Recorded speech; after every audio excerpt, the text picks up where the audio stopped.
তুমি কান্দিছা, তুমি কান্দিব নালাগে সখী। কাৰণ এই যুদ্ধত তুমি এই কাৰণে পৰাজয় হৈছা। হে ময়ূৰধ্বজ ৰজা মোৰ, হে পৰম ভকত, হে ময়ূৰধ্বজ ৰজা মোৰ, অ পৰম ভকত। আৰু তুমিতো জানাই সখী, মই পাছে পাছে ফুৰো, মই পাছে ফুৰো মই।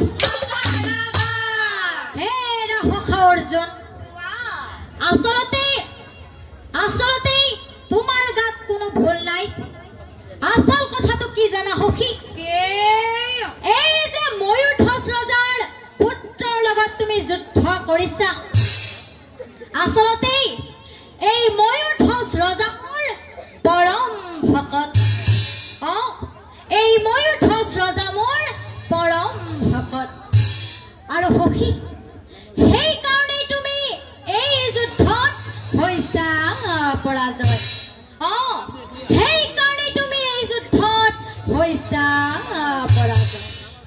কি হেৰা সখী, হেৰা সখী, যদিহে সঁচাই তোমাৰ এই ময়ূৰধ্বজ ৰজা পৰম ভকত, আৰু সেইকাৰণেই মই এই যুদ্ধত আজি হৈছো পৰাজয়, তেনেহলে যাওঁ বলা সখী, আমি দুয়ো সেই ৰজা ময়ূৰধ্বজৰ ধৰ্মৰ পৰীক্ষা লবলৈ। গতিকে সখী তুমি এই যুদ্ধ হেৰা সখী পৰিহাৰ কৰা।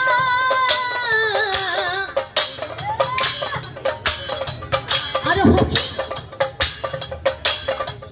পৰীক্ষা কৰিব ৰজা শিখে হাজাৰ কৰা। হে আমি দুয়ো যাম সখী বিলম্ব নকৰা। সখী হে বৃদ্ধ ব্ৰাহ্মণ বেখেই ভিক্ষা, খুজিয়া মাগিয়া। সখী তুমি এই যুদ্ধ পৰিহাৰ কৰা।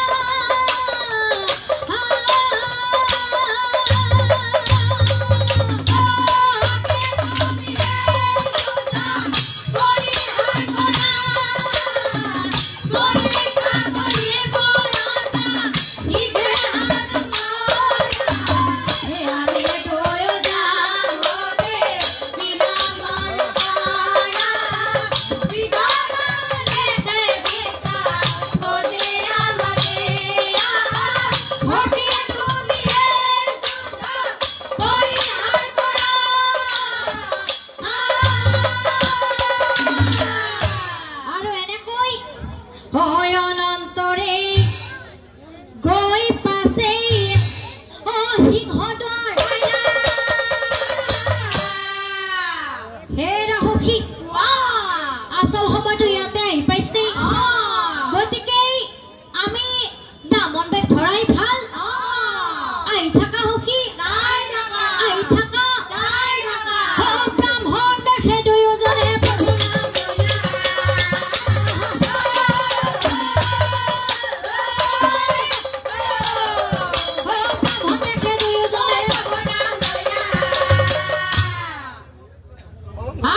তেতিয়াই দুই ব্ৰাহ্মণ দেখি ৰজাই, হে গুৰুদেৱ আহক, আহক আহক গুৰুদেৱ আহক, চৰণ ধো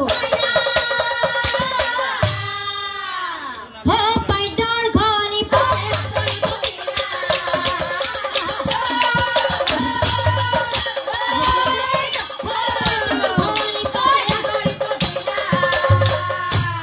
আৰু তেতিয়া ময়ূৰধ্বজ ৰজাই বিপ্ৰ বিপ্ৰবক চাই কৈছিল কি কৈছে হে বিপ্ৰবৰ হে ময়ূৰ ঠচ ৰজাই বিপ্ৰব সুধিবা কলৈ কি কাৰণে গুৰু আমাৰ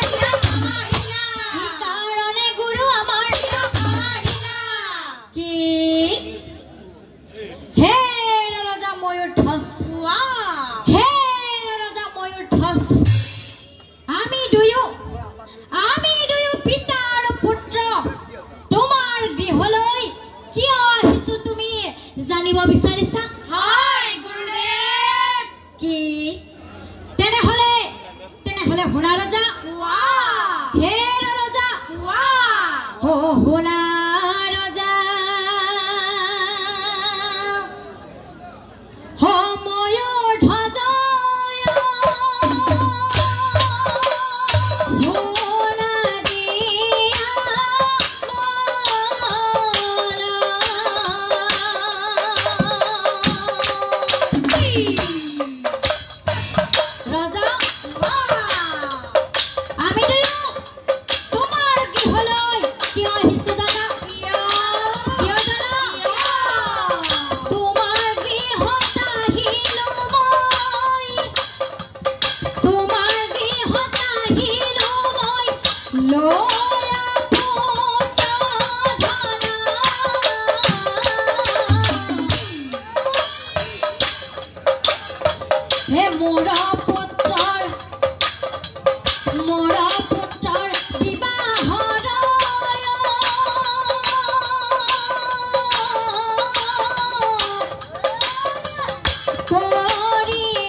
ৰজা ময়ূৰধ্বজৰ ধৰ্মৰ পৰীক্ষা লবৰ মনে চালে বেৰে কোবোৱাকৈ আৰম্ভ কৰিলে হে ৰজা কিয়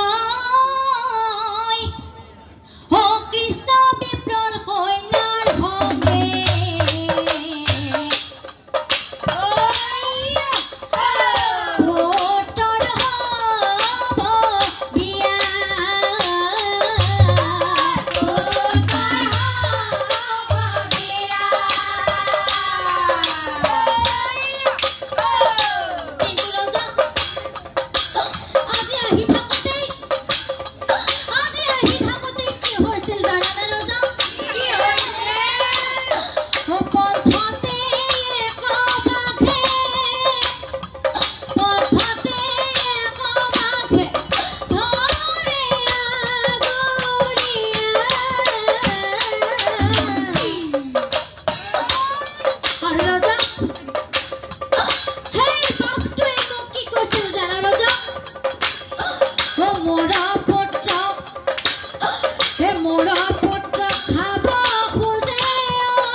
কি কৈছিল জানা ৰজা?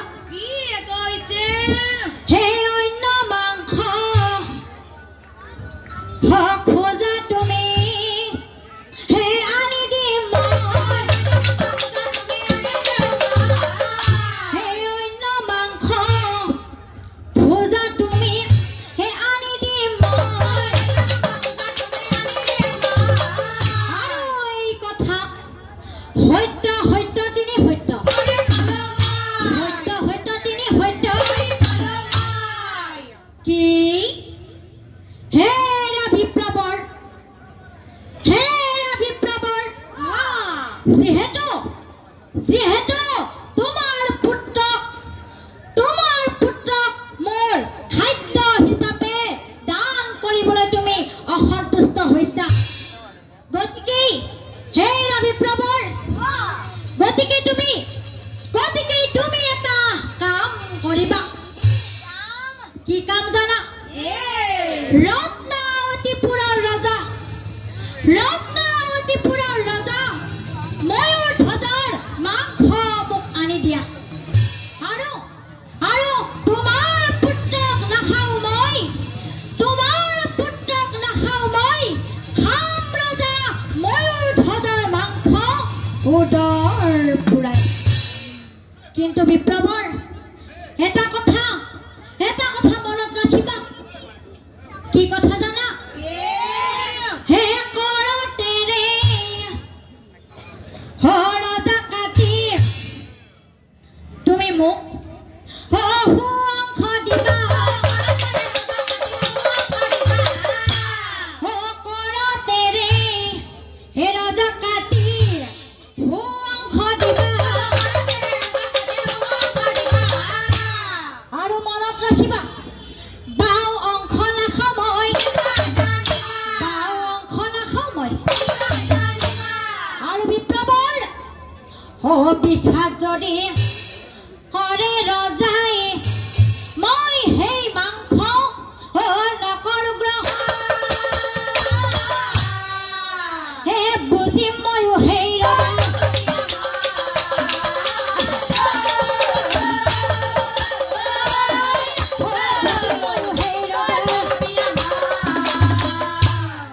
আৰু বুজিলা নহয় ৰজা? এতিয়া বুজিলা নহয় ৰজা? আচলতে মই মোৰ এই একমাত্ৰ সন্তানটিৰ প্ৰাণ বচাবৰ বাবে তোমাৰ দেহৰ পৰা এই অংশ, সেই বাঘটোৰ বাবে মই লৈ যাবলৈ আহিছো। গতিকে ৰজা